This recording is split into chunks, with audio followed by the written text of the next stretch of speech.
अच्छा जी, अगर आप चैप्टर नंबर 17 को ओपन करें अपनी बुक्स के अंदर तो you will come to know एक अगर टेबल बना हुआ है 17.1, ठीक है। उसमें कुछ चीजें आपके ना पूरे चैप्टर की समराइज की हुई हैं। 5 जीनस हैं उसके अंदर आपके पास, जो जो ग्रुप्स हैं, और उसमें बताया हुआ है कि इसमें से कौन सा एनारोबिक है। Specifically Clostridium is anaerobic. बाकी फिर आपको ये बताया हुआ है कि स्पोर कौन फॉर्म करता है, मैं आपको बताया के अंदर लिखा हुआ है, ठीक है। उन स्पोर्स को आज हम डिस्कस भी करना, आपको पता भी लग जाएगा वही चीजें जो वहाँ लिखी हुई थी। सिर्फ दो स्पीशीज जो स्पोर फॉर्म पे, एक बात है एक्सोटॉक्सिन्स कहाँ कहाँ पे आते हैं। सिर्फ 3 जगह एक्सोटॉक्सिन्स आते हैं, बैक्टीरियस, क्लॉस्ट्रिडियम और कॉर्निबैक्टीरियम। ठीक है, आपके पास आ गया। अच्छा, मजे की बात देखिए इसके अंदर, अगर आप साइज को देखेंगे ना, जिस तरह आपके इस टेबल में लिखा हुआ है 17.1 में, जो पेज नंबर 131 पे बना हुआ है, अगर आप साइज देखें तो ऊपर से नीचे साइज छोटा हो जाता है बैक्टीरिया का। रॉड शेप्ड होते हैं, मतलब लंबे लंबे होते हैं, लेकिन वो लेंथ कम होती जाती है नीचे तक। ये इस तरतीब से आपके पास लिखे हुए हैं। फिर दूसरी तरतीब देखें तो पहले दोनों स्पोर फॉर्मिंग है और आखिरी वाले तीनों जो हैं वो नॉन स्पोर फॉर्मिंग है। एक और तरतीब से देखें तो पहले तीनों आपके पास एक्सोटॉक्सिन्स प्रोड्यूस करते हैं और एंड वाले दोनों प्रोड्यूस नहीं करते हैं। तो ये थोड़ा सा आपके पास इस चैप्टर की समरी है जो ओवरऑल उसने पहले एक्सप्लेन कर दिया। अब डिटेल में हर ऑर्गेनिज्म को स्टार्ट करते हैं। सबसे पहले बैक्यूलस है, जैसा आपको स्क्रीन पे नजर आ रहा है।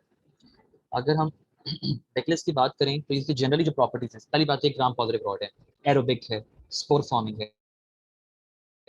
ये 3 पॉइंट्स जनरल हो गए जो हमने टेबल से देख लिया। आगे देखें, only bacterium with the polypeptide capsule, ठीक है। पॉलीपेप्टाइड वर्ड, सारे जितने कैप्सूल्स हैं आपके पास पॉलीसेकेराइड होते हैं, लेकिन आपके पास जो पॉलीपेप्टाइड है ना, वो सिर्फ ये बैक्यूलस स्पीशीज है। ये इसकी यूनिक प्रॉपर्टी है, एमसीक्यू के लिहाज से इंपॉर्टेंट है। इस बात को याद कर लेंगे, लिख लें। ये वैसे पेज नंबर 131 पे मेंशन है इंपॉर्टेंट प्रॉपर्टीज के अंदर। ठीक हो गया। इसके कैप्सूल के अंदर आपके पास डी ग्लूटामेट होता है। ग्लूटामेट इज आपके पास अमाइनो एसिड। आगे चलते हैं। आपके पास दो इंपॉर्टेंट स्पीशीज हैं बैक्यूलस की, एक बैक्यूलस सिंथेसिस है और दूसरा बैक्यूलस सीरियस है, ठीक है।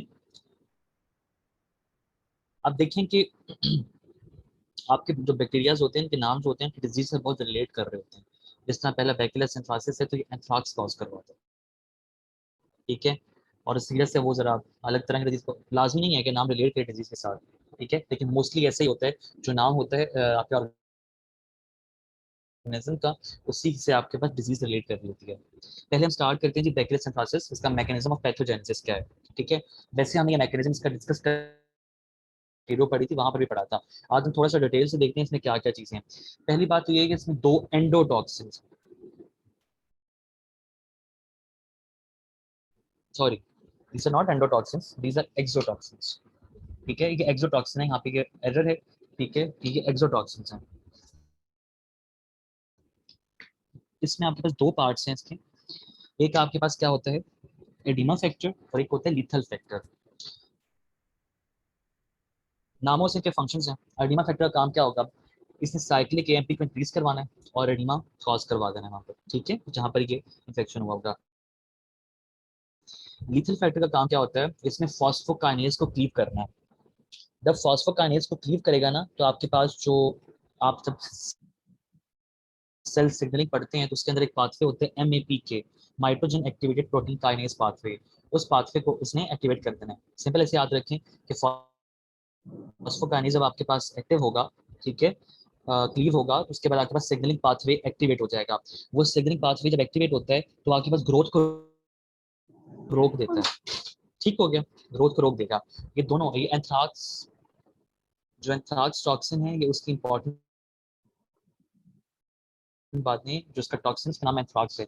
ये एंडोटॉक्सिन का वर्ड यहाँ पे गलत है, इट इज एक्सोटॉक्सिन, इसको करेक्ट कर लीजिएगा। बुक में आपका एक्सोटॉक्सिन लिखा हुआ है। दो एक्सोटॉक्सिन एक ही है, उसके फर्दर दो पार्ट्स हैं, ठीक है। एंथ्राक्स टॉक्सिन में फर्दर इसमें एडिमा फैक्टर है और आपके पास क्या है, लीथल फैक्टर है। अच्छा जी, आगे देखें। एक होती है इसमें अलग चीज है, पहले दो तो फैक्टर्स आ गए, फिर इसमें प्रोटेक्टिव प्रोटीन है। अब प्रोटेक्टिव प्रोटीन का क्या काम होता है, इसमें बेसिकली जो है ना, इन दोनों एक्सोटॉक्सिन्स को, इसको सेल में इंटर करने में हेल्प करती है, ठीक हो गया। और बाकी इसकी पैथोजेनेसिस में एक और इंपॉर्टेंट है कैप्सूल। जो आपको पहले बताया था, जो एंटीफेगोसाइटिक होता है, लेकिन इंपॉर्टेंट बात क्या है यहाँ पर, ये पॉलीपेप्टाइड होता है। बाकी जितने बैक्टीरिया उनका पॉलीसेकेराइड कैप्सूल है, सिर्फ आपके पास जो बैक्टीरिया प्रोसेस है उसका जो कैप्सूल है that is polypeptide, function same है। आप देखें इसके अनुसार की साइकिल थोड़ी सी देखेंगे किस तरह आपके पास, इसमें 3 रूट्स होते हैं टोटल, ठीक है। पहला रूट देखें, आपको जो फ्लाई ने, बाइटिंग फ्लाई है, किसी इन्फेक्टेड एनिमल से, कोई एनिमल इन्फेक्टेड था, उसने आपको काटा है, तो दैट इज कुटेनियस एंथ्राक्स, ठीक है। दूसरा, आपके पास यहाँ तो ये हो सकता है वही बाइटिंग फ्लाई आपके पास किसी ऑर्गेनिज्म को काट रही है और उस ऑर्गेनिज्म से आप टेस्ट कर रहे हैं, तो इंजेक्शन के जरिए हो गया, ठीक हो गया। बाकी नीचे देखें आपके पास ये एंथ्राक्स के स्पोर्स भी होते हैं, क्योंकि ये स्पोर आप डायरेक्टली इनहेल भी कर सकते हैं। ये देखेंगे 3 रूट्स तो आपसे इस तरह रिलेट हुए। अब ये स्पोर्स आपके पास वो ऑर्गेनिज्म इनहेल मिल्क वगैरह इंजेस्ट करें तब हो सकता है, ठीक हो गया। आगे देखें, आपके पास बाइटिंग फ्लाई ने आपके पास काटा, यहाँ जो काउ मेंशन है उसको उसने इन्फेक्ट किया, उसकी वजह से उसने जो वेजिटेटिव उसके मैटर्स के अंदर, उसके वेस्ट प्रोडक्ट के अंदर आपके पास हैं उसके स्पोर्स आ सकते हैं, सॉरी एंथ्राक्स के वेजिटेटिव फॉर्म्स आ सकती हैं। काइंडली जिसका माइक ऑन है अपना माइक म्यूट कर दें। वेजिटेटिव तो उसके पास मैटर है, ठीक है, वेजिटेटिव मैटर है, उसके अंदर आपके पास क्या कहते हैं, ये जो एंथ्राक्स होगा इसके आपके पास टॉक्सिन वगैरह मौजूद होंगे। जब वो आप उसको एक्सपोज करेंगे ऑक्सीजन के साथ, तो जब वो एनवायरमेंट में आएंगे तो एंथ्राक्स स्पोर्स बन जाएंगे। तो this is the total cycle. Simple से बात याद रखने वाली ये है, यहाँ कुटेनियस हो सकता है, या आपके पास इनहेलेशनल हो सकते हैं, या आपके पास ये जीआईटी एंथ्राक्स हो सकता है, ठीक है। इसके नाम इसी तरह है, कुटेनियस एंथ्राक्स, पल्मोनरी एंथ्राक्स, या आपके पास जीआईटी एंथ्राक्स, ये 3 नाम, 3 इसके टाइप से। आगे देखें, अब सीरियस जो दूसरी इसकी स्पीशीज, अच्छा, उसमें बेसिकली क्या होता है, एंटेरोसाइट्स पे काम करना। कहाँ काम करना है, एंटेरोसाइट्स, आपके स्मॉल इंटेस्टाइन के सेल्स हैं। अब उस पर कैसे इसने उस पर साइक्लिक एमपी इंक्रीज करवाना है, उसमें 2 चीजें हैं, ठीक है, 2 पार्ट्स हैं इसके एंटेरोटॉक्सिन्स की। एंटेरोटॉक्सिन एक्सोटॉक्सिन ही होता है, ये आपने पहले पढ़ लिया। एक उसमें हीट स्टेबल होता है, ठीक है, और एक हीट लेबाइल होता है। अब जो आपके पास एक तो ये वाली आपके पास क्लासिफिकेशन है ना, ठीक है, हीट जो आपके पास लेबाइल है या आपके पास हीट स्टेबल वाली है। दूसरी क्लासिफिकेशन होती है कि जिसमें आपके पास, अच्छा, इसमें जो इसका ये है ना, रैपिड ऑनसेट ऑफ वॉमिटिंग वाला है, ठीक है, फूड पॉइजन जिसमें हो जाती है, बेसिकली ये वाला जो हीट स्टेबल है।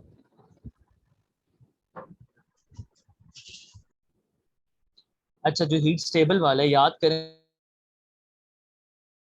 जब आपने स्टेफाइलोकोकल का पढ़ाया था, स्टेफाइलोकोकस का जो एंटेरोटॉक्सिन था वो हीट स्टेबल था। आपकी बुक में ये लाइन लिखी हुई है, ये रिजेंबल करता है बिल्कुल स्टेफाइलोकोकस कर रहे हैं। ये चीजें याद करिए जो रिलेट करती हूँ, ठीक है, बिल्कुल वही उसी तरह के साइंस आएंगे, लेकिन इंक्यूबेशन पीरियड इसका क्या है, 4 आवर्स है, शॉर्ट इंक्यूबेशन पीरियड है। उसका रैपिड था, स्टेफाइलोकोकल वाले का रैपिड था, फौरन आपके पास मतलब इंक्यूबेशन पीरियड आके बाद में डिजीज शुरू हो जाती है। लेकिन यहाँ पे फूड पॉइजन हो रही है उसको टाइम लगता है, विद इन 4 आवर्स, बुक में मेंशन है यहाँ पे 4 आवर्स। दूसरा इसका जो हिस्सा है वो है हीट लेबाइल है, मतलब वो हीट से उसको डिस्टर्बेंस हो सकती है। अब जो हीट वाला है, ये जो आपके पास हीट है ना, क्या कहते हैं, लिबाइल है, ये कॉलरा को आगे हम कल इंशाल्लाह पढ़ेंगे, विब्रो कॉलरा, उसके एंटेरोटॉक्सिन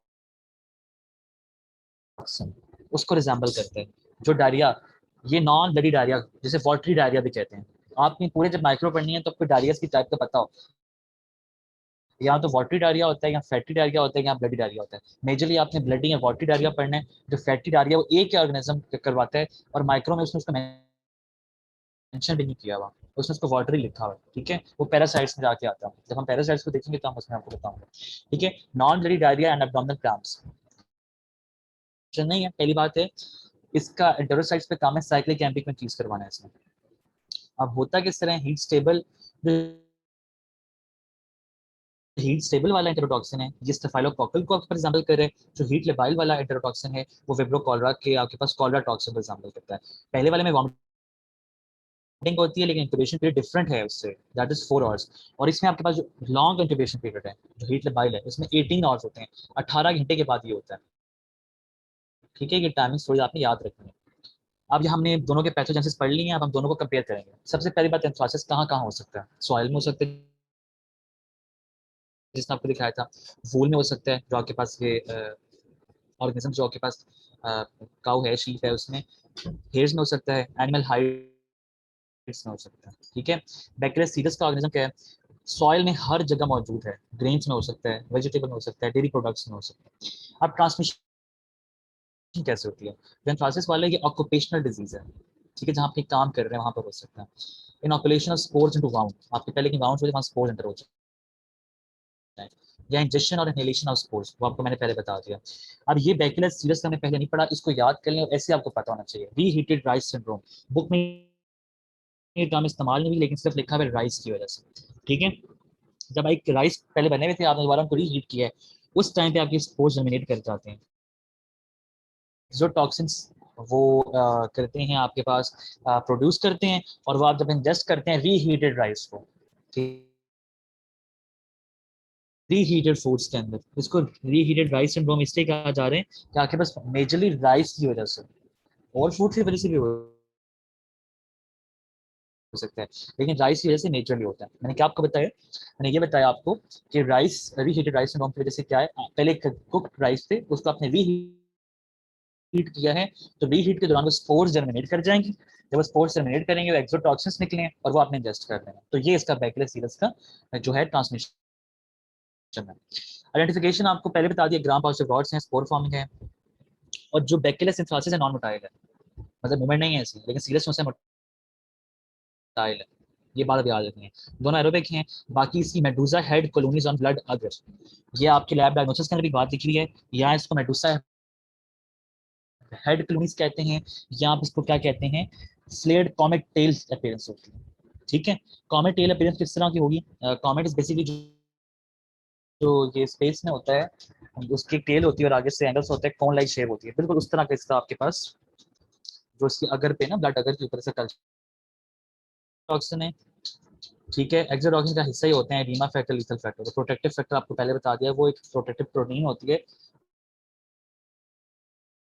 जो इन एक्सोटॉक्सिन को एंटर होने में हेल्प कर रही होती है। बैक्टीरिया सीरस की बात करें, उसमें दो थे, हीट स्टेबल एंड हीट लिपाइड, एक वॉमिटिंग और एक डायरिया कॉज करवा रहे हैं। हीट स्टेबल वाले का इंक्यूबेशन पीरियड 4 आवर्स था, और हीट लिपाइड वाले का 14 आवर्स था। हीट स्टेबल वाला स्टेफाइलोकोकस ऑरिस को एग्जांपल करते हैं, उसके एक्सोटॉक्सिन एंटीरोटॉक्सिन को, और हीट वाला वेब्रो कॉलरा को एग्जांपल कर रहा होता है। ठीक हो गया। अच्छा जी, अब पैथोलॉजिकल मैनिफेस्टेशन यानी कि क्लिनिकल फाइंडिंग्स किस तरह की होंगी? अब बैक्टीरियल एंथ्रासिस में पहले है कुटेनियस एंथ्राक्स, मोस्ट कॉमन है, सबसे ज्यादा कॉमन है। इनिशियली आपके पास थोड़ा सा इचिंग पैप्यूल बनेगा, हल्का सा, मतलब इचिंग करेंगे तो स्किन में पैप्यूल सा बन जाएगा, जहाँ पे इनॉकुलेशन हुई है। उसके बाद वहाँ पे अल्सर बनता है विद वेसिकल्स, मैसिव एडिमा हो जाएगा एडिमा फैक्टर की वजह से, और फर्दर अगर उसको ट्रीट ना किया जाए, नेक्रोसिस और सेप्टिसिमिया हो सकता है, नेक्रोसिस से फर्दर बॉडी में स्प्रेड करेगा, और ये फैटल होता है। अच्छा, इसमें एक जो चीज़ आपको देखें कि जब आपके पास ये लोकल एडिमा हो जाता है ना, इस एडिमा तक, मतलब नेक्रोसिस से पहले तक, जो आपके पास वहाँ जगह बनी जिसे मेलिग्नेंट पॉस्ट्यूल के बुक में वर्ड हाईलाइटेड है। दूसरा देखें, इसमें पल्मोनरी एंथ्रेक्स था, वायरस लाइक रेस्पिरेटरी इलनेस होती है, जैसे वायरस जैसे रेस्पिरेटरी इलनेस होती है, इन्फ्लुएंजा लाइक सिम्टम्स होंगे, रेस्पिरेटरी फेलियर होगा, और इसमें भी मॉर्टेलिटी हाई है। ठीक है, और तीसरा वो जीआईटी वाला बताया था आपको मैंने, इसका जो बैक्टीरियल एंथ्रेक्स का जीआईटी एंथ्रेक्स होती है, उसमें वही होता है, जीआईटी के सिम्टम्स आते हैं, लेकिन ब्लडी डायरिया होता है, ये बात याद रखनी है। बैक्टीरियल एंथ्रेक्स के जो जीआईटी एंथ्रेक्स है उसमें ब्लडी डायरिया है, और जो बैक्टीरियल सीरियस है उसमें नॉन ब्लडी डायरिया है। और दूसरी बात, बैक्टीरियल एंथ्रेक्स जो है वो आपके पास नॉन मोटाइल है, और बैक्टीरियल सीरियस मोटाइल है। अच्छा जी, इसकी दूसरी डिजीज डायरियल डिजीज थी, वो आपको इंक्यूबेशन पीरियड के लिहाज से बताते हैं किस तरह होता था, और इसकी पहले डिजीज फूड पॉइजन थी। ये देख लें कि आपके पास जो ये आपके पास आपका नेक पे नजर आ रहा है, इस बंदे की, ये आपके पास मेलेग्नेंट पॉस्ट्यूल बना हुआ है। ठीक है, फर्दर यहाँ से निक्रोसिस हुआ, देखें तो उसकी डार्क हो गई है, और फिर बॉडी में स्प्रेड करके सेप्टिसिमिया कॉज करवा सकते हैं। ये पहली स्पीशी आपकी खत्म हो गई है बैक्टीरियस, आई गेस इसमें की मुश्किल चीज नहीं है। ठीक है, इस साल जो आई गेस ये एंथ्रेक्स वाला क्वेश्चन आया हुआ था। ठीक है, एंथ्रेक्स टॉक्सिन के बारे में। आगे चलते हैं, क्लॉस्ट्रीडियम सेकंड स्पीशी है, सबसे ज्यादा इसके आगे फर्दर ऑर्गेनिजम्स हैं, 4 इसके ऑर्गेनिजम्स हैं, लेकिन बेसिक प्रॉपर्टीज देख लें। ग्राम पॉजिटिव रॉड्स हैं, वही पहले बता दिया। पूरे चैप्टर में ये वाहिद हैं जो ऑब्लिगेट एनारोब्स हैं, ये ऑक्सीजन में नहीं प्रॉपर्टी ग्रो कर सकते हैं, ये ऑक्सीजन करेंगे। बाकी इसके जो एंडोस्पोर्स होते हैं वो नीडल शेप होते हैं, आप देख सकते हैं ये रहे, ठीक है, और मोटाइल हैं, ठीक है। ये आपने मोटिलिटी के लिहाज से भी सारे ऑर्गेनिज्म चेक करना है। वैसे अपने टाइम पे मैंने एक चार्ट बनाया, उसे टेबल में ऐड कर लिया था कि कौन कौन सा मोटाइल है। पूरे चैप्टर में आपके पास एक बैक्टीरिया सीरस मोटाइल है, क्लॉस्ट्रिडियम सारा मोटाइल है, और आपके पास लिस्टेरिया मोटाइल है। ये तीन आपके पास चीजें मोटाइल हैं, अदरवाइज सारे नॉन मोटाइल हैं। ठीक हो गया। और एनारोबिक वाला तो आपको पहले मैंने टेबल में बता दिया था कि वो इस तरह। अच्छा जी, अब आपके पास इसकी जो कॉमन स्पीशीज हैं वो 50+ हैं, लेकिन जो मोस्ट कॉमन ह्यूमन पैथोजन है वो ये चार ही हैं। आपने ये चार याद करने हैं, बस जो बुक में लिखे हैं ये चार लिखे हैं। क्लॉस्ट्रिडियम परफेरेंस 2 डिजीज कॉज करते हैं, क्लॉस्ट्रिडियम डिफिकल्ट 1 डिजीज कॉज करता है। इसको दोबारा, ये बहुत इंपॉर्टेंट है क्लॉस्ट्रिडियम डिफिकल्ट, ठीक है।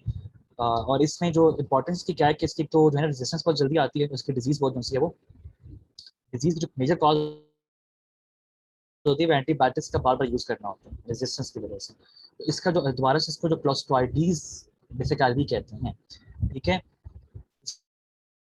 तो आगे देखेंगे क्यों ये कहते हैं। देन क्लॉस्ट्रिडियम टाइटनी, क्लॉस्ट्रिडियम बोटुलिनम, ठीक है। इन दोनों की एक ही डिजीज है, इसकी भी एक डिजीज है, पहले की 2 डिजीज है। ये 4 पैथोजन। अब सबका मैकेनिज्म पैथोजेनेसिस। अच्छा, इसकी मजे की बात ये है कि जो आपके पास क्लॉस्ट्रिडियम की सारी डिजीजेज है ना, टेबल में सारी क्लासिफाइड है, पूरा सारा डेटा टेबल में मेंशन है, ठीक है। आप सिर्फ टेबल याद कर लें, कुछ पॉइंट्स जो आपके टेक्स्ट में लिखे हैं उसको याद कर लें, आपका ये कवर हो जाएगा क्लॉस्ट्रिडियम का पूरा species. Table number 17.3, page number 134। आपके पास ये लिखी हुई है कि जो प्रेफरेंसेस है। अच्छा, जो मेरी स्लाइड्स थोड़ी होती है ना, जो डायरेक्शन है वो थोड़ी इस तरह होती है, इसलिए इंपॉर्टेंट बुक में पहले टाइटल लिखा हुआ। प्रेफरेंसेस देखें, आपके पास सब टाइप A to E होती है, ठीक है। टॉक्सिन मुख्तलिफ तरह की प्रोड्यूस कर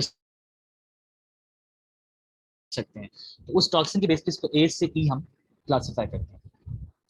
सब टाइप A सबसे ज्यादा विरुलेंट है, सबसे ज्यादा इसकी विरुलेंस है, ठीक है। अब इसके आप देखते जाएं कौन कौन से इसके टॉक्सिन है। अल्फा टॉक्सिन, सारी टाइप्स अल्फा टॉक्सिन लाजमी प्रोड्यूस करती हैं, और अल्फा टॉक्सिन वो आपकी बुक में उसने लेसिथिनेस का नाम भी दिया हुआ है, लेसिथिनेस, ठीक है। अब काम क्या होता है इसमें, बेसिकली मसल्स के अंदर इन्वॉल्व होता है ये, ठीक है। और मसल्स के अंदर आपके पास इसमें जो अल्फा टॉक्सिन बाय जो लेसिथिनेस है मसल्स के अंदर होगा, ठीक हो गया। उसने हीमोलाइसिस कॉज करवाया। हेमोलाइसिस कॉज में होता है कि इसमें वेस्कुलर परमेबिलिटी बढ़ती है, पहले हेमोलाइसिस होते हैं, और फिर टिश्यू डिस्ट्रक्शन की तरफ आपके पास ये टॉक्सिन लेकर जाते हैं। ये अल्फा टॉक्सिन का काम है। इसका दूसरा नाम क्या है, लेसिथिनेस है, ठीक है। आगे आपके पास है एक इंटेरोटॉक्सिन, जो बेसिकली एक्सोटॉक्सिन है, ठीक है। और ये बिल्कुल इसमें वाटरी डायरिया कॉज करवाना है, ब्लडी डायरिया कॉज नहीं करवाना है। आगे आपके पास और टॉक्सिन जो आपकी बुक में मेंशन नहीं है, लेकिन पता होने चाहिए क्योंकि उसकी डिजीज मेंशन है, ठीक है।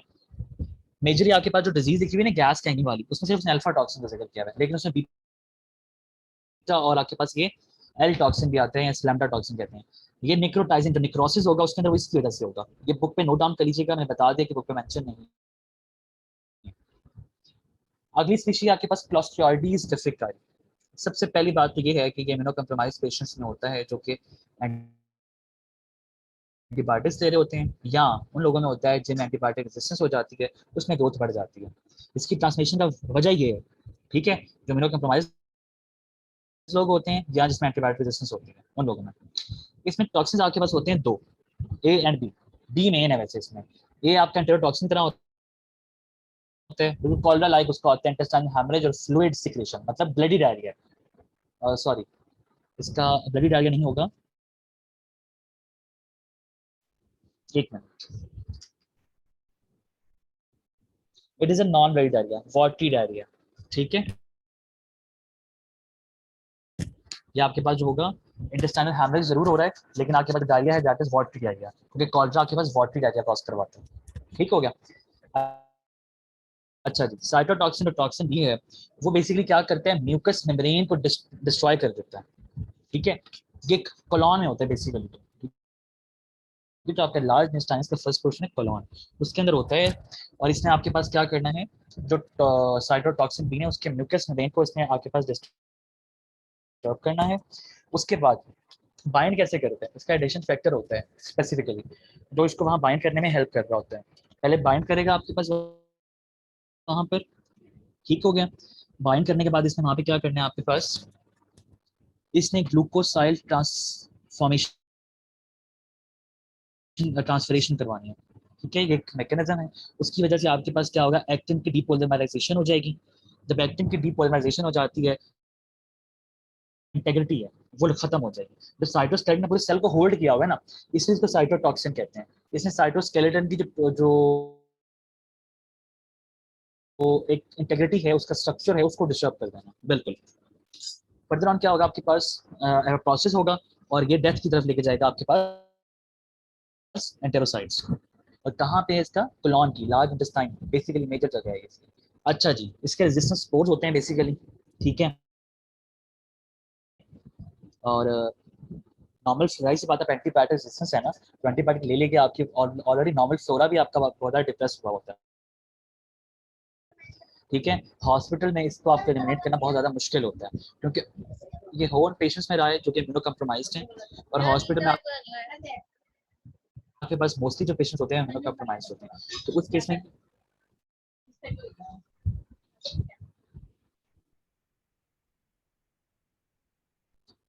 हॉस्पिटल में ज़्यादा होता है, क्योंकि उसमें इन्फेक्शन के चांसेस ज़्यादा बढ़ जाते हैं, ठीक है। जो हॉस्पिटलाइज इन्फेक्शन होते हैं उसे नोसोकोमल इन्फेक्शन कहते हैं,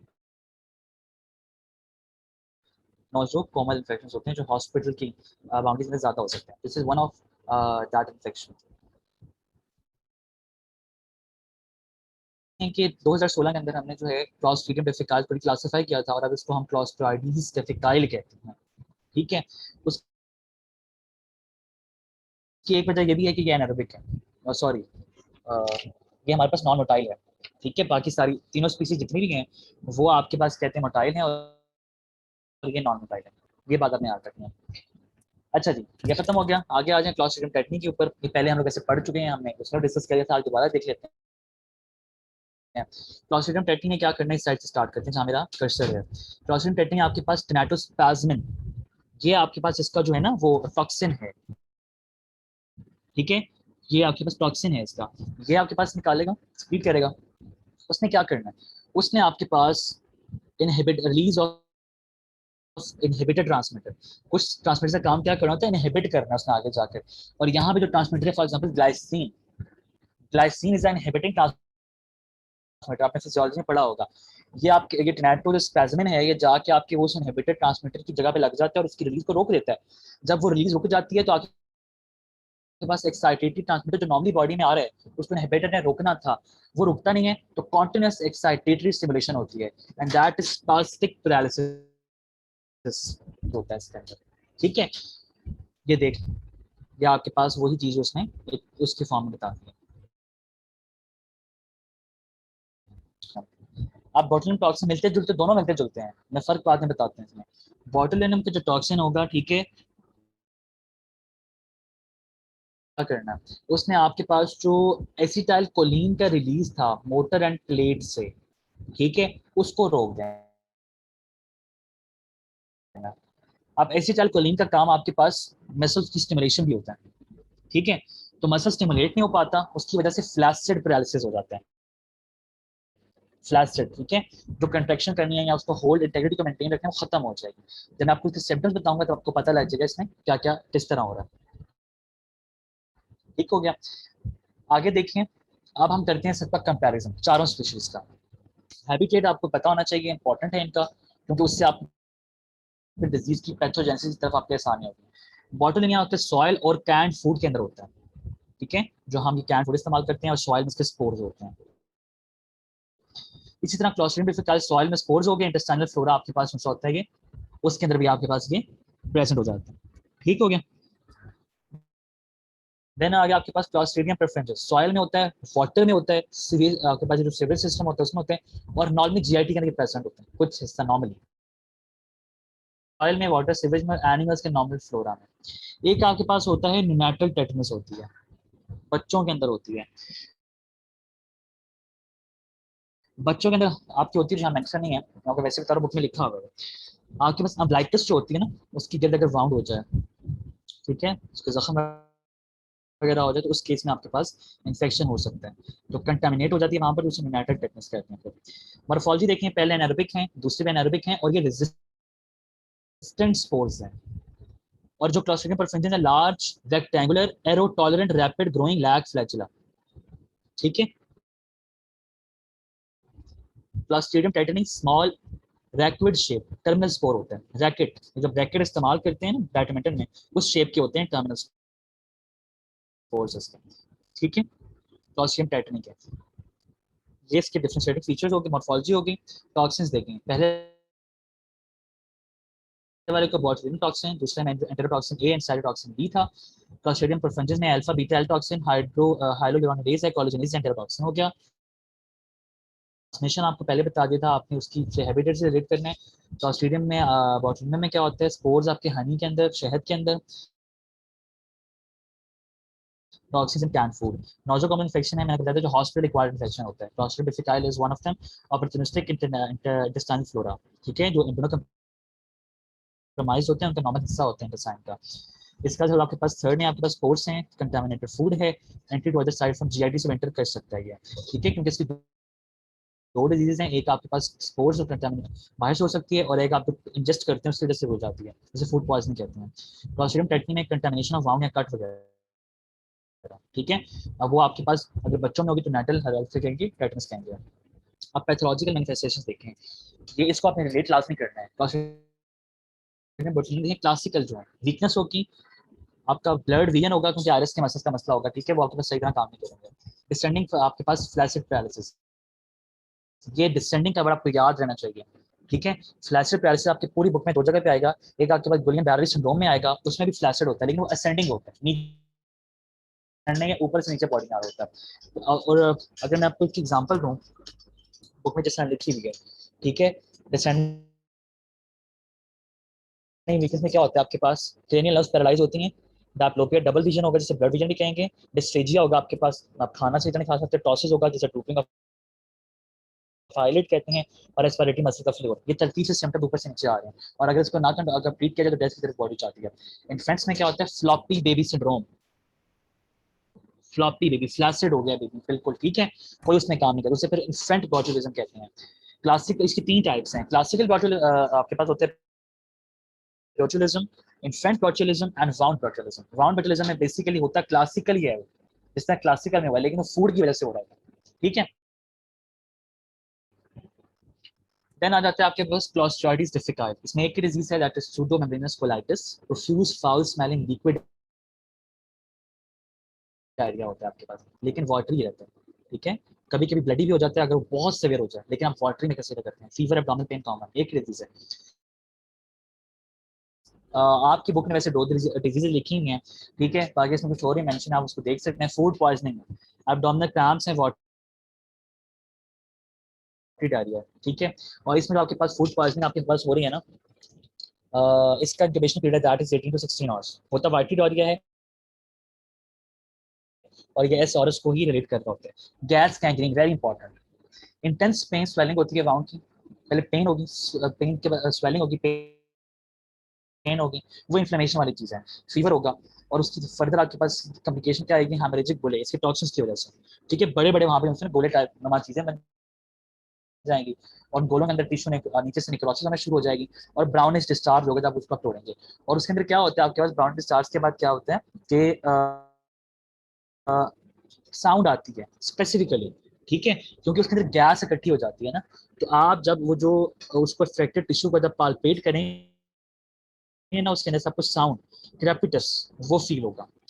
देन है निक्रोटाइजिक एंटीरोकोलाइटिस से, ये वही फूड पॉइजनिंग से रिलेट करते हैं, abdominal पेन है, वॉमिटिंग, लेकिन टॉक्सिन इस्तेमाल होंगे।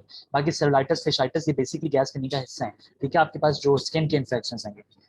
देन आ गया टेटनी। टेटनी में आपको पता है, आपने पहले भी टेटनस को बहुत दफा पढ़ा होगा, ठीक है। सॉरी, टेटनस में आपके पास जो चीजें हैं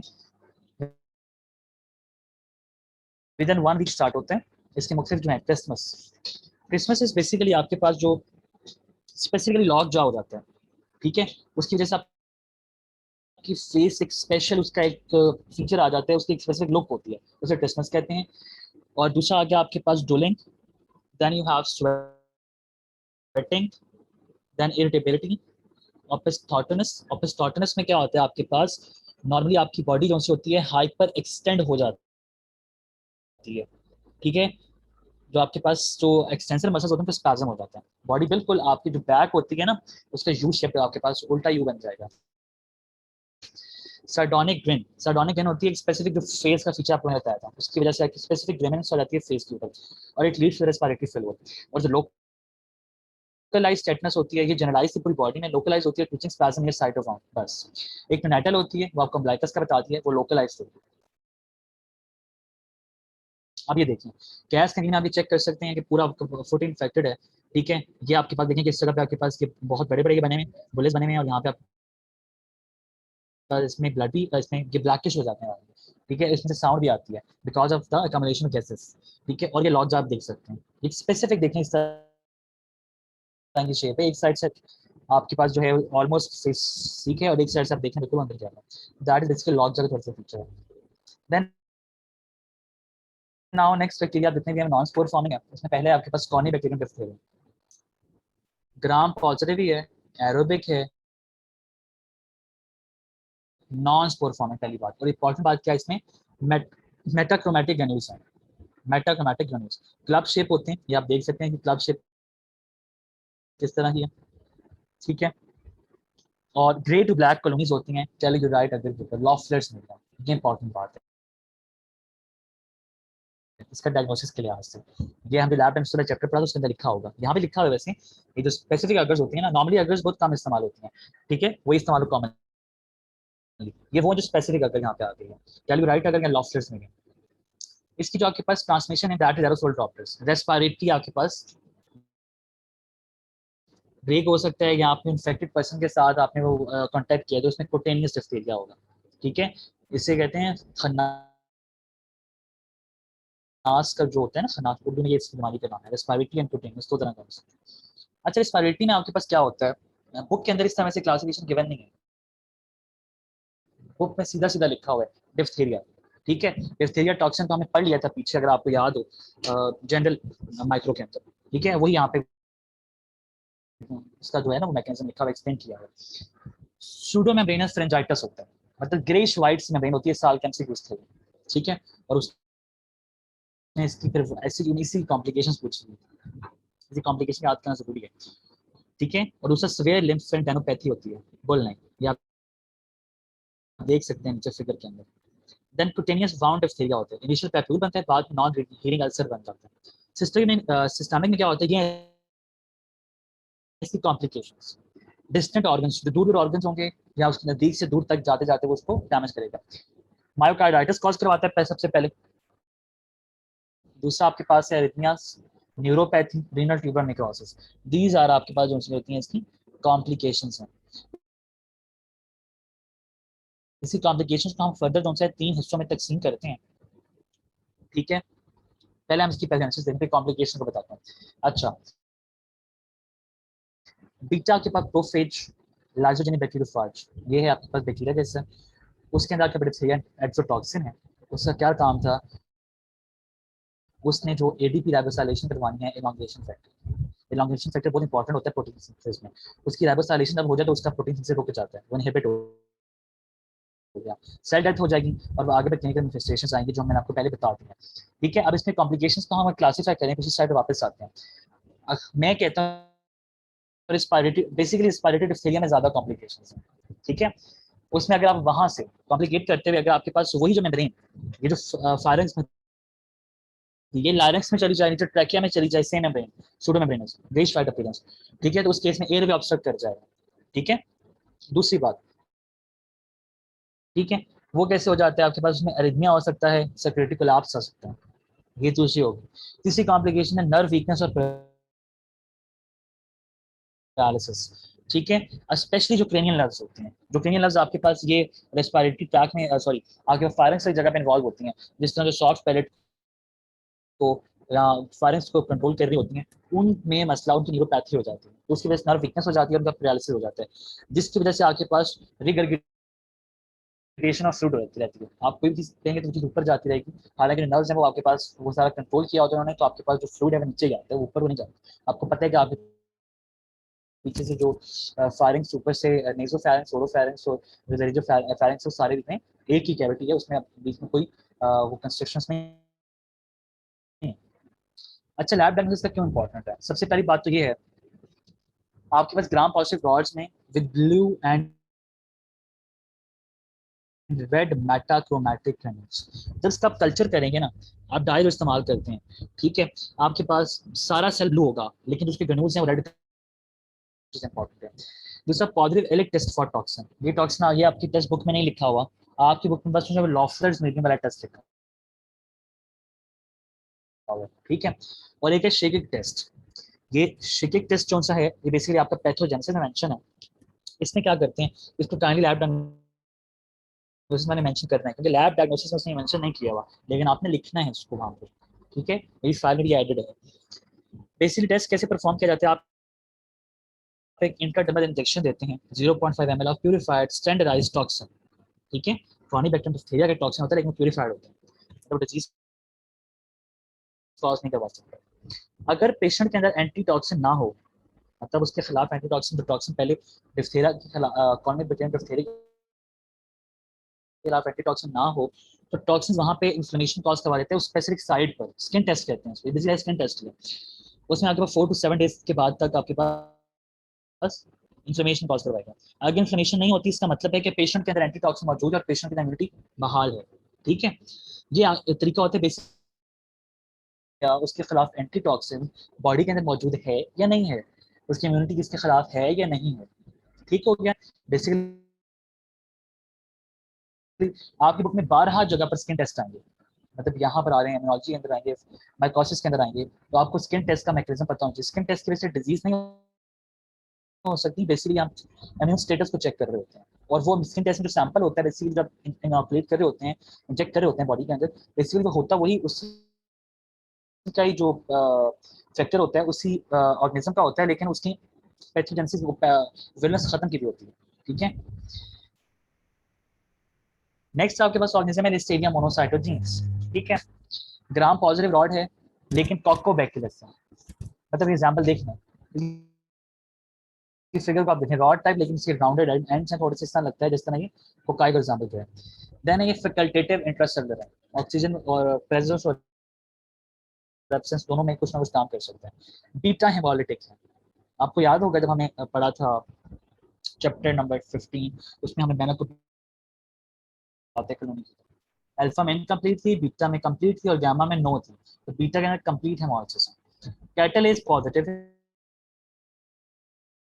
वही कैटलिस्ट टेस्ट जो पहले चैप्टर वाला था, सेम वही प्रिंसिपल है, टम्बलिंग मोटिलिटी होती है बिकॉज ऑफ फ्लैजिल, आप देख सकते हैं इसके आपके फ्लैजिल नजर आ रहे हैं। दूसरा, ये आपके पास grows at refrigeration temperatures 4 to 10 degree centigrade पे ग्रो करता है, कोल्ड एनरिचमेंट है इसमें, ठीक है। तो अब आपको यहाँ से अंदाजा हो जाए कि रेफ्रिजरेटेड फूड्स के अंदर भी आपके पास हो सकता है। हैबिटेट क्या है, जीआईटी के फ्लोरा का हिस्सा है, ठीक है, और इंजेक्शन से ट्रांसमिट अनपॉस्चराइज्ड डेयरी प्रोडक्ट्स आपने दूध को बगैर उबाले इस्तेमाल करें, या आपके पास कोल्ड डेली मिल्स, ये डेली का वर्ड, और ट्रांसप्लासेंटल या वेजिनल आपके पास ट्रांसमिशन भी हो सकती है इसकी। अब देखिए इंटरसेलुलर ग्रोथ होगी, सबसे पहले macrophage and epithelial cells involve होंगे और हेमोरल रिस्पांस से प्रोटेक्ट करेंगे, ठीक है। फिर लिस्टेरियोलाइसिन ओ, ये वही लिस्टेरियोलाइसिन है जो बीटा हेमोलिसिस कॉज करवा रहा है, बिल्कुल वैसे जैसे स्ट्रेप्टोकोकस के अंदर आपके पास स्ट्रेप्टोलाइसिन ओ है, इसका सिर्फ लिस्टेरियोलाइसिन ओ है। ये लाइज करेगा फेगोसोम्स को, बैक्टीरिया रिलीज करेंगे वहां पर, सेल टू सेल ट्रांसफर होगा, ठीक है, अक्रॉस सेल में। ये आपके पास की पैथोजेनेसिस, ये आप देख सकते हैं इसमें स्टेजेस किस तरह आते हैं। ये पहले अंदर आ रहे हैं इंटरसेलुलर, यहाँ से आपके पास इसमें जो से ये इंगल्फ हो गया, न्यूरल रिस्पॉन्स आ गया, यहाँ से आपके पास इसमें जो है ये टॉक्सिन रिलीज किया पीछे बैक साइड पर, और ये आगे आपके पास कॉम्प्लिकेशन के जरिए आपके पास ये अंदर आ गया। इस तरह आपके पास ये प्रोसेस है, ये पैथोजेनेसिस। अच्छा, इसकी डिजीज का नाम लिस्टेरियोसिस ही होता है। अब उसमें होता क्या क्या बेसिकली, अगर अमीनो कंप्रोमाइज होगा मेनिंजाइटिस और सेप्सिस होगा, अगर प्रेग्नेंट वुमन के अंदर होगा तो उसमें माइल्ड फ्लू लाइक इलनेस होगी विद सेप्सिस, और हेल्थी इंडिविजुअल में आपके पास होता है कि सेल्फ लिमिटेड गैस्ट्रोएंटेराइटिस होता है, वो फैलता नहीं है, ठीक है, तो इतना सारा इन्फेक्शन होता है, इसलिए इसकी इतनी इंपॉर्टेंस भी नहीं है आपकी। पेपर में बहुत कम पूछा गया, एक तरफ सवाल आया, और एमसीक्यू में बहुत कम आता है, ठीक हो गया। और एक और बात, अच्छा, नेटल लिस्टेरियोसिस में क्या होते हैं, कैनोनिटस आपके पास इंफेंटिसीमिया हो जाते हैं, ठीक है, जिसमें आपके पास डिससेमिनेटेड एब्सेसिस और ग्रैनुलोमास बने थे पूरी बॉडी के अंदर। ग्रैनुलोमा आपको मैंने बताया था या तो एक्यूट इन्फ्लेमेशन होती है, क्रॉनिक होती है। अगर इन दोनों के लिए आपके पास ना रिमूव हो रहा हो तो ग्रैनुलोमेटस आपके अंदर ही क्या कहते हैं वहाँ पे वो जहाँ पैथोजन है वहाँ उसकी साइड पे एक वॉल सी बन जाती है, कैविटी बन जाती है, और उस कैविटी फिर आपके पास स्प्रेड नहीं होता, ठीक है, लेकिन वहाँ पे कैविटी साइड पे हीलिंग हो जाती है, बट ये गैंग्रोमस फॉर द बॉडी बन जाते हैं, उसकी पैथोजेनेसिस बढ़ जाती है किसी में, ठीक है, और इसमें मोर्टेलिटी इसीलिए बहुत हाई हो जाती है। यूनाइटेड सिरोसिस में क्या होता है कि लेट ऑनसेट डिजीज है, ठीक है, और होती कब है जब आपके पास contact with contaminated body fluid of infected mother, उससे जो आपके पास बॉडी फ्लूइड्स जो भी हैं आपके पास मिल्क हो सकता है, ठीक है, या amniotic कैविटी के अंदर हो सकता है, विद इन 2 to 3 वीक्स होता है, और इसमें आपके पास सिम्टम्स होते हैं मेनिंजाइटिस एंड सेप्सिस। अच्छा, इसमें एक और इम्पोर्टेंट बात है कि आपने पहले आपने जो कॉनिबेक्टरम डिप्थीरिया है और लिस्टेरिया मोनोसाइटोजेंस को रिलेट करके पढ़ना है, ठीक है, क्योंकि जो इनके आपके पास कॉलोनी ग्राम पॉजिटिव रॉड्स होते हैं कि बिल्कुल रिजेंबल करते हैं आपस में, ठीक हो गया। लास्ट है गार्डनिवेला वेजिनैलिस, ठीक है। अब ये दो आपको यहाँ पे आप साफ नजर आ रहा है कि आपके पास फीमेल्स में होगा, ठीक है, नाम से जाहिर है। सबसे स्मॉल है पूरे चैप्टर में, ये प्लियोमॉर्फिक है,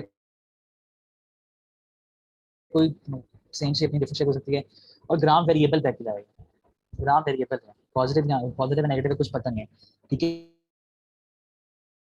इसकी स्टेनिंग इतनी अच्छी नहीं होती है, लेकिन इसके जो फीचर्स हैं वो ग्राम इससे मिलते होते हैं, पॉजिटिव वाले से मिलते हैं, तो इसलिए हम इसको फिर इसमें कंसिडर करते हैं। Non spore forming non motile है, फिर कल्टेटिव एनारोब है, और बैक्टीरियल वेजिनोसिस करवाते हैं, ठीक है। अच्छा, दो डिजीज होती हैं, एक आपके पास वेजिनोसिस होता है, ठीक है, और और एक आपके पास और होती है वेजिनाइटिस होता है, ठीक है। अगर तो इन्फ्लेमेटरी सेल्स मौजूद हों इन्फ्लेमेशन में तो उसे वेजिनाइटिस कहेंगे, लेकिन अगर आपके पास इन्फ्लेमेटरी सेल्स मौजूद ना हो तो वेजिनोसिस होता है। ये दोनों टर्म्स में डिफरेंस आपको पता होना चाहिए, बुक में लिखा हुआ है। इसमें होता है कि आपके पास जो आपका टॉक्सिन है वो होस्ट के रिसेप्टर साइड पर, ये नाम मैं स्लाइड से मेंशन किया है, मैंने बुक में मेंशन नहीं है बहुत सारे, जिस तरह वो लिस्टेरियोलाइसिन था, और इसी तरह यहाँ पे वेजिनोलाइसिन है, ठीक है। वेजिनोलाइसिन में आपके पास इन्वेड करके मल्टीप्लाई करना है और बायोफिल्म बननी है वहाँ पे, ठीक है, बायोफिल्म बन जाती है आपके वजाना वाली जगह पे, कंपीट करते हैं लैक्टोबैसिलस के साथ for dominance in vaginal flora, क्योंकि हमें पता है लैक्टोबैसिलस नॉर्मली नॉर्मल फ्लोरा का हिस्सा है, तो इतना ज़्यादा बढ़ जाता है उसका कंपीट करना शुरू कर जाता है, क्योंकि इसकी पॉपुलेशन उस नॉर्मल फ्लोरा से बढ़ जाती है, ठीक है। क्लिनिकल मैनिफेस्टेशन क्या होती है, नॉन पेनफुल, ठीक है, पेनलेस मतलब, grey vaginal discharge, fishy smell, ये फिशी स्मेल बात हमें याद रखनी है, this is important diagnosis, must distinguish from trichomonas vaginalis. ये ट्राइकोमोनास वेजिनालिस है, ये पैरासाइट है और ये वाइड पैरासाइट है, तो सिर्फ आपके पास सेक्सुअल डिजीज कॉज करवाता है। तो ट्राइकोमोनास वेजिनालिस है कि मेल्स फीमेल्स दोनों में कॉज करवा सकता है, जो आपके पास गार्डनेला वेजिनालिस है ये सिर्फ फीमेल्स में कॉज करवाता है, ठीक है। सॉरी, एक minute, just a minute,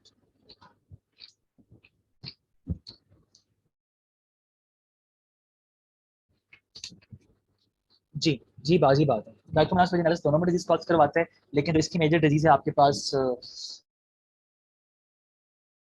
गार्डनेला vaginalis की, ये बेसिकली सेक्सुअली एक्टिव वुमेन के अंदर होती है। अच्छा, इसमें जो है आपके पास जो क्या एक तो इसकी पैथोजेनेसिस जो आपको बताई है वो बहुत, वो आपकी बुक के मुताबिक इट इज अनसर्टन, लेकिन होता कुछ इसी तरह का होगा जिसने आपको बता दिया, अनसर्टन है। और इसकी जो आपके पास अमूमन जो ग्रोथ है या कॉलोनीज होती हैं उसमें बाकी ऑर्गेनिज्म आगे हम पढ़ेंगे, प्राइवेटोला होता है, या आपके पास जो हम पहले पढ़ा माइकोप्लाज्मा है उनके साथ, या आपके पास उनकी एसोसिएशन है, बाकी सारे एनारोब्स है ना, वो भी माइक्रोप्लाज्मा एनारोब है, ये भी एनारोब है, तो एक जगह पे मिल के रह रहे होते हैं, इस तरह वाला सीन होता है। डायग्नोसिस देखने, क्लू सेल्स, ये आपने हिस्टो में पढ़े होंगे क्लू सेल्स, ठीक है, उसकी पैथोजेनेसिस में अगर आपको याद हो, खैर ये बैक्टीरिया उसके बाद अगर बैक्टीरिया आ जाए तो क्लू सेल्स कहेंगे, ठीक है, ये इसकी डायग्नोसिस आ गई। दूसरी बात, अमाइन विफ टेस्ट, ये याद रखना, 9 फिफ्थ टेस्ट, आपने मिक्स करना है वेजिनल डिस्चार्ज को विद 10% KOH, जिसकी वजह से आपको स्ट्रॉन्ग फिशी स्मेल, वैसे भी फिशी स्मेल होगी लेकिन उसको स्ट्रॉन्ग करने के लिए, डायग्नोसिस बनाने के लिए आपने 10% KOH के साथ मिक्स करना है वेजिनल डिस्चार्ज को, तो फिशी स्मेल आपके पास एनहांस कर जाती है। ठीक है, so these are the 5 genus जो आज में पढ़ने थे ग्राम पॉजिटिव रॉड्स वाले, 2 हमने कल पढ़ लिए थे, जिसमें आपके पास एक्टिनोमाइसिस और नोकार्डिया था। ठीक है, टोटल 7 जो ग्राम पॉजिटिव रॉड्स कंसीडर होते हैं। अब आपके पास कोई क्वेश्चन है तो यू कैन आस्क।